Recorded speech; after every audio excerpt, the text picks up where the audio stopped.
How's it going, everyone? ND Sean 45 coming at you. I hope you guys all had a very Merry Christmas. I know I did. With that said, that week has finally arrived. In 3 short days, the Irish will clash with the Clemson Tigers in the Cotton Bowl Classic. Now, I know I still have some of your guys' questions to answer yet from the Q&A series. I had hoped to have that wrapped up by now, but in between fighting a cold and not feeling my best to Christmas and having family back in town, there just wasn't enough time to fit it all in, and I apologize for that, guys. I really do. But I'm sure you guys can understand that, things happen and come up, and I'm not gonna do a video when I'm not feeling my best.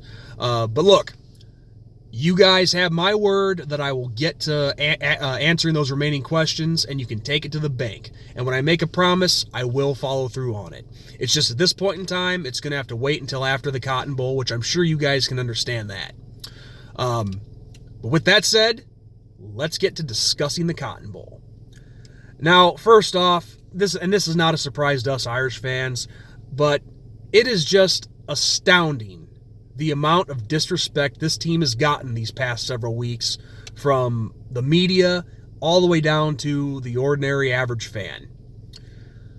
I mean, starting with small things like ESPN leaving us out of their Bowl Mania poster, and all sorts of different people, from the average fans to people in the media, saying that Notre Dame doesn't deserve to be in the college football playoff, that we're just a bye week for Clemson, that we're going to get we have no chance against them, that we're just going to get steamrolled. No, we didn't play in the conference championship game, and all that same blah, blah, blah, blah, blah bullshit that I seem to hear year in and year out. And I don't know why I'm surprised by this, but I am. I mean, I'd like to think that these same people that dislike us from the start, I'd like to think that they could have the slightest bit of class and show us some respect for what we have done to this point. And none of it. All I hear is excuses. Oh, the Irish don't play in a conference championship game, and they haven't blown out all their opponents by 30 or 40 points, and blah, blah, blah, blah, blah. Just shows how classless these people truly are, that they can't even give the slightest bit of respect when it's been earned. But in regards to the part where they say that Clemson is just going to steamroll us and blow us out, based on what? Really, this is a good question. Based on what? What, schedule? Okay, let's talk schedules here, since everybody likes to bring it up so much. Okay, we'll start with common opponents. One of the games that I hear about a lot is how we only beat Pittsburgh by 5. And Clemson blows them out in the ACC championship game by 30-something. Well, okay, fine. We only beat them by 5. Clemson beat them by 30. Let's take Syracuse. We beat them by 33. Clemson only beats them by 4. So there you go. As far as I'm concerned, that's a wash. And as far as overall schedule goes, aside from Syracuse and Texas A&M, who has Clemson really played that's been that much of a threat? And I'm not knocking Clemson. I know some of you are going to think that's a knock on Clemson. I'm not knocking the Tigers. Who I'm really knocking are the critics and the people that have constantly been disrespecting us. Last I checked, we had one of the toughest, actually the toughest schedule in the nation. Especially with all the traveling we've had to do. 2 trips out to California, 1 to New York, 1 to Chicago. And I think last I saw, that was over 7,000 miles of total travel time. That takes its toll on a team. So if we haven't exactly beaten teams by 30, 40, or even 50 points, there's a reason for that. That travel catches up with you. And out of the 12 opponents that we've played, all but 2 of them have been Power 5 teams. I mean, the only 2 teams that weren't Power 5 were Navy and Ball State. Those were the group of 5 teams. But 10 of 12 have been Power 5 teams. And Clemson, other than Texas A&M and Syracuse, who have they really played that's been a threat? I mean, let's face it, the ACC conference, it's a down year for them. teams that are usually ranked very high and in major bowl or national championship contention are having down years. So if you're going to base Clemson automatically destroying us on schedule alone, then that's a pretty poor-ass argument. Now, don't get me wrong. I am not saying that Clemson is not a good team. They are. They are a very good team. And I don't think I've ever said anything different. But to say that we don't have a chance against them is just asinine. We have talent too, and we can match up with them. But getting off my rant here against the critics, again, against the critics, not against the Tigers, not trying to disrespect them. But since the critics like to play the disrespect game, you got to bring up the facts. But, look, I mean, I could say so much about this Clemson team, but I'd just be telling all you guys something that we all don't know already. But the obvious part with Clemson is their front seven. I mean, they're very, very good, and a very veteran front seven.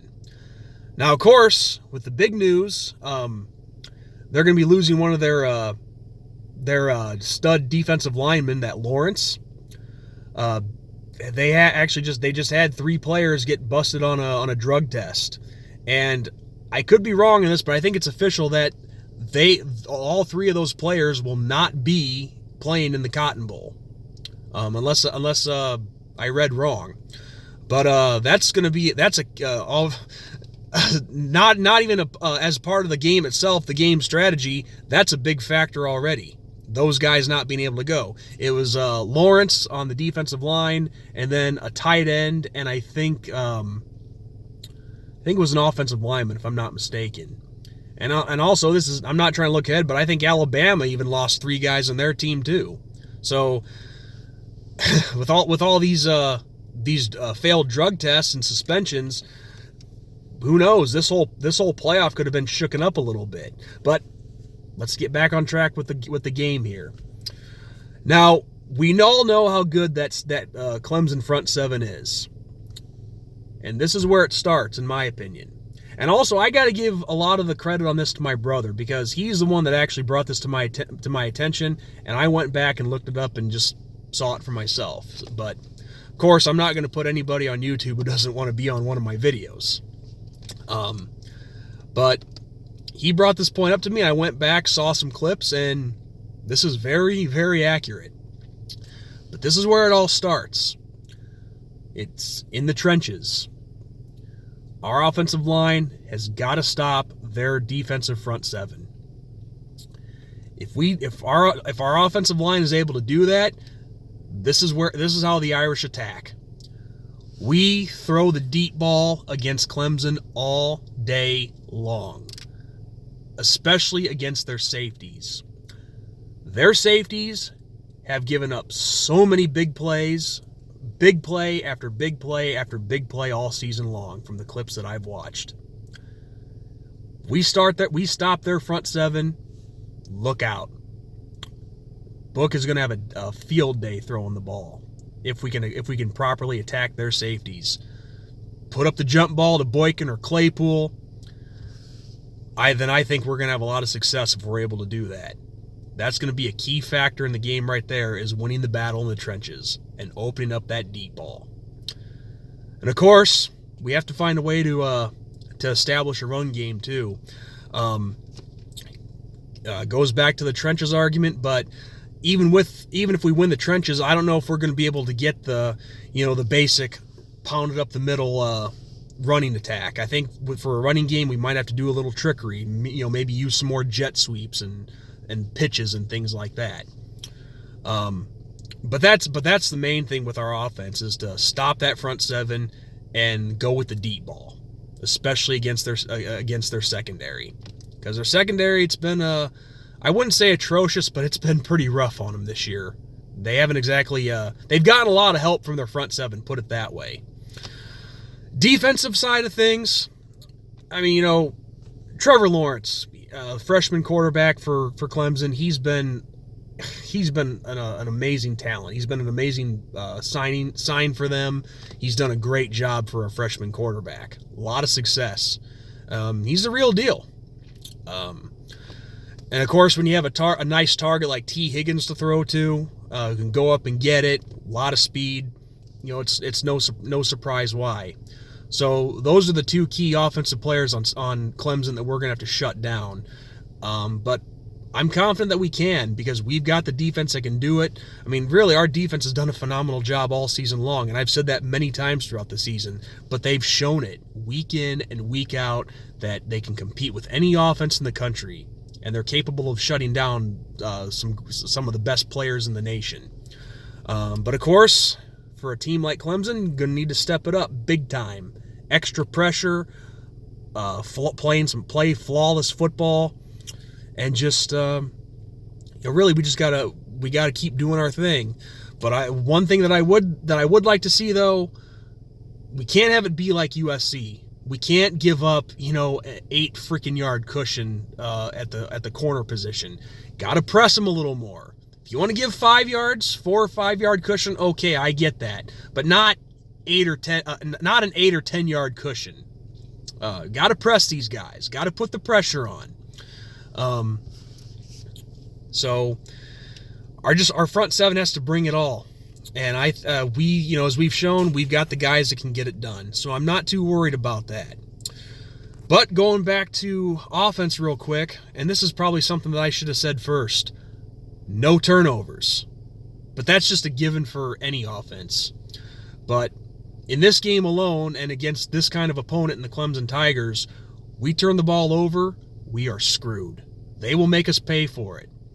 So we got to have the balance here. We got to have some nice long drives, keep our defense rested, and just play flawless football. No mistakes. So my final conclusion is this, guys. Do I think we're capable of winning this game? Absolutely. But hey, I'm a fan. I think we're capable of winning any game. And you guys know that I'm never going to project us to lose. But this game I see going down like this. We're not going to blow Clemson out. I think we can win, yes, but we're not going to blow them out. This is too good a team that we're just going to blow out. I mean, I'd love it if it happens, but I'm not expecting that. I'm expecting to see a game in the range of, 35-28, 27-20, that kind of thing. This is going to be a hard-fought game, but I like our shot at winning this one. We are capable of doing it, and it's been 24 years since we last won a major bowl game. We played in several since then, but we haven't won one. And guess what? The last major bowl game we won was the 1994 Cotton Bowl. It's been way too long. Could this be an omen on Saturday night? Could this bowl game be the one that we break that drought on? So who knows? I would love to see it happen, but obviously nothing's a guarantee. We got to make it happen. We've got to play the game of our lives at this point in the season. But we've seen a lot of good competition so far this year. I'm confident that this Irish team is going to be ready, and we're going to be ready to face to handle anything that Clemson throws at us. These guys have worked too damn hard and played too damn well to just get pushed around. So there you go, guys. My final score prediction, if we're able to do all this and get it done, 35-28. So, with that said, guys, this is ND Sean 45 signing off. God bless, and go Irish! Beat Clemson, earn our respect that we deserve.